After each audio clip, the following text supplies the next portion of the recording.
ረቡዕ ማለት እንግዲህ የምታውቁት ነው አራተኛ ማለት ነው። ጌታችን ኢየሱስ ክርስቶስ ፀሐይ ጨረቃን የፈጠረበት ሆኖ ሳለ በዛሬው ዕለት እንግዲህ በመባል የሚታወቀው ምክረ አይሁድ የጸናበት ሰኞ ሲጨነቁ ማክሰኞ ሲጨነቁ ጭንቀታቸው ተወግዶ በደስታ የዋሉበት ማለት ነው። ሐዋርያት ሰኞ ማክሰኞ ደስ ሲላቸው ያዩ ሐዋርያት ረቡዕ ቀን ሐሙስ ወደ ጭንቀት ተመልሰዋል ማለት ነው። ጸሐፍት ፈሪሳውያን 3 ዓመት ሲጨነቁ የነበሩ አብዛኛውን ደግሞ ከእሑድ አንስተው እስከ ማክሰኞ ድረስ ሲጨነቁ የነበሩ ሐሳባቸው ሮብ ተሳክቶላቸዋል ማለት ነው። ይህንን ጌታችን ኢየሱስ ክርስቶስ በማቴዎስ ወንጌል ምዕራፍ 26 ቁጥር 1 ጀምራችሁ ተመልከቱት። ይህንን አስተምሮ ከጨረሰ በኋላ ጸሐፍትና ፈሪሳውያን በሐሳብ ሁሉ ተስማሙ፣ ምክራቸው ሁሉ ጸና ነው የሚለንና ምክራቸው የጸናበት ነው። ይሁዳ ያቺ ባለ ሽቶ ማርያም ሽቶ ከቀባቸው በኋላ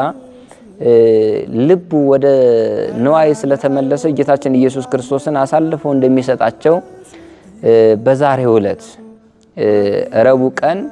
በረቡዕ ቀን አሳልፎ እንደሚሰጣቸው ምክራቸውን አጽንቶ ሐሳባቸውን ተቀብሎ ተስማምቶ ገንዘቡን ሁሉ እንደሚሰጡት ተቀብሎ ምክራቸውን ያጸናበት ጸሐፍት ፈሪሳውያን ዮሐንስ ነው ከዮሐንስ ወንጌላዊ ጋር የመመሳሰል ጌታችን ኢየሱስ ክርስቶስ የመመሳሰል ባህሪ ነበራቸውና አስለይተው አያውቁትም ነበር አብዛኛው ጊዜ ማለት ነው። ነው አይደለም እያሉ ይጨነቁ ነበር። እሱን ያዝን ብለው ዮሐንስን እንዳንይዝ እያሉ ይፈሩ ነበርና አስረግጦ የነገራቸው ዛሬ ነበር ማለት ነው። ይሁዳ በዕለተ ረቡዕ አስረግጦ ነግራቸዋል ማለት ነው። ስለዚህ ዕለተ ረቡዕ ምክረ አይሁድ የጸናበት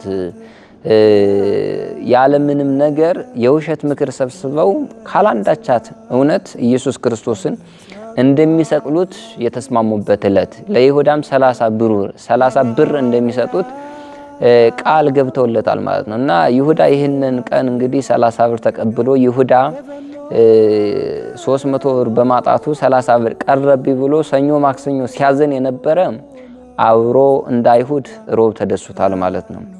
ሰኞ ማክሰኞ ሲደሰቱ የነበሩ ሐዋርያት ይህንን ገቢረ ተአምራት አይተው ቤተ መቅደስ መጽዳቱን አይተው ሲደሰቱ የነበሩ ሮብ ተጨንቀዋል ማለት ነው። ስለዚህ ዕለተ ረቡዕ የምክር ቀን በመባል ይታወቃል ማለት ነው። ይህንንም እዚሁ በዮሐንስና በማቴዎስና በማርቆስ ወንጌል ምዕራፍ 11 የማቴዎስ ወንጌል ምዕራፍ 21 ጀምራችሁ ስትመለከቱት ምዕራፍ 26 ጀምራችሁ ስትመለከቱት የምናገኘው ኃይለ ቃል ነውና ቤተክርስቲያን በአሁኑ ስያሜ ላይ በደንብ አድርጋ አጉልታ አስፍታ ስትናገር ከመጽሐፍ ቅዱስ የወጣ የዘለለ ወይንም የተለየ አይደለም።